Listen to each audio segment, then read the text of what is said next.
Spec Driven Development has become popular when using AI coding agents for more complex applications. When building code that has much more technical requirements or even detailed user requirements, a single prompt by vibe coding is not the best approach. But is there a middle ground between the two approaches? So basically not too formal or not too vibey. Let's say you have an application that you want AI to build, but at the very start you don't have an estimate of the complexity. You generally don't know all the steps or modules needed and might be underestimating the effort to have a solid working code.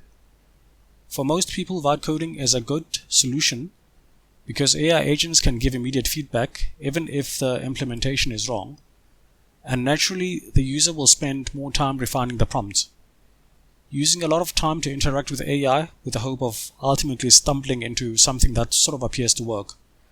Spec-driven development might not be familiar to most people that are not technical.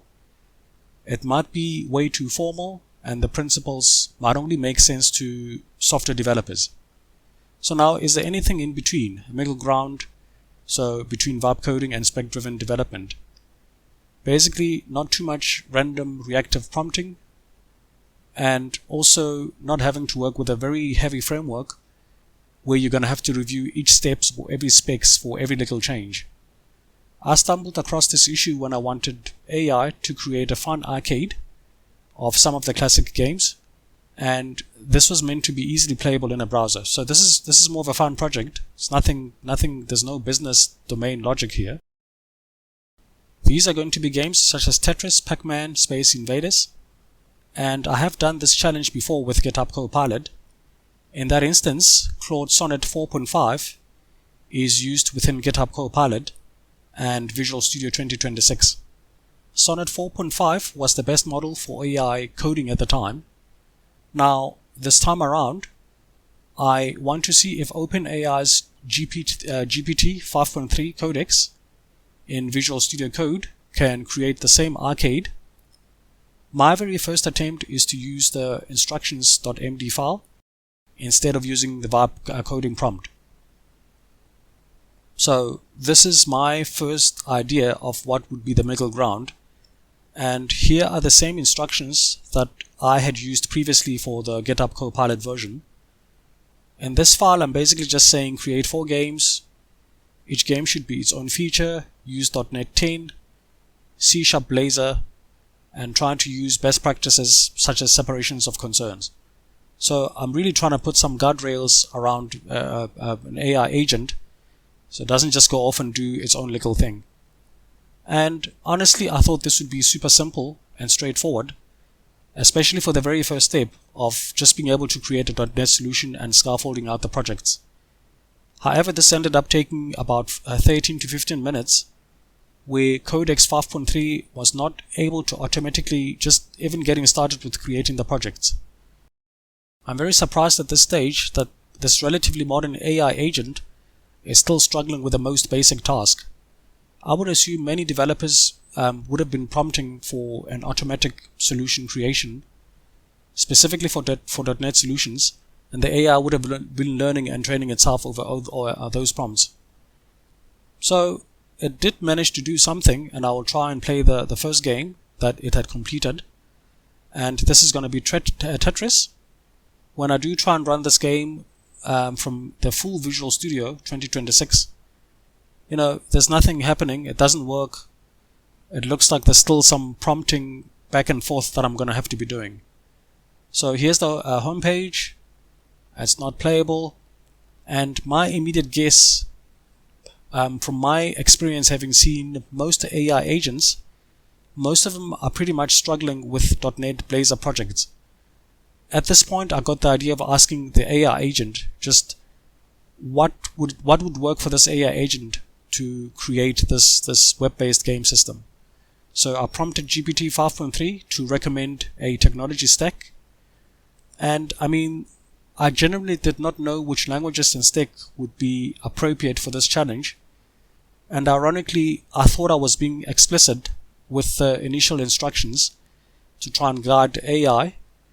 I was trying to guide it to use Blazor and C#, but that turned out to be the wrong direction.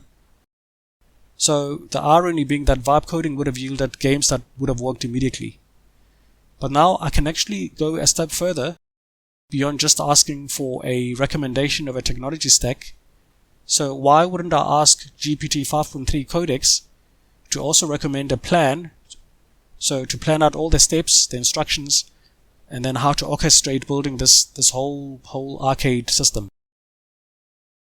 And this is what GPT 5.3 generated as a high-level specs in this docs folder. So again, just to recap, this is not a vibe coding because there's now a lot more detail and specific context before AI can actually try and start generating any code. Also, my main goal is to deliberately avoid any formal spec-driven development. I explicitly do not want the heavy procedure of having to review each spec just for building this game. Mostly because the core domain rules of how those games work is well known, so specs might be a bit of an overkill. With this setup and a pre-step before the code generation, the AI has now generated more context and an execution plan before it was just going to jump in and just potentially go off on some wrong tangent. Again, my original goal is to have something between vibe coding and spec-driven development, but I'm now finding it hard to define the attributes of this middle ground. So what exactly is this thing doing? If you're using plan mode in Claude Code, there might be some overlap with what I'm trying to achieve, but that is not universal.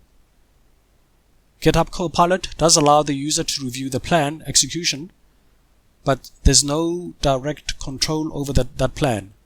So pretty much at the moment, every system or ecosystem is doing its thing outside of the formalized spec-driven development frameworks. So now going back to these documents that were generated for this game Arcade, what's going to happen if there's a fix or an update that I'm going to need to be performing? So I'm going to find myself back into the same loop where concepts such as change proposals begin to creep in, and what might have started off as a middle ground can easily become a full-blown spec-driven development, where now as a developer you're paying the price for not using a proper framework such as OpenSpec or SpecKit. So at the moment, I am actually still looking for this clean middle ground. In the next video, I will build the arcade based on the documents that were generated by GPT 5.3 Codex.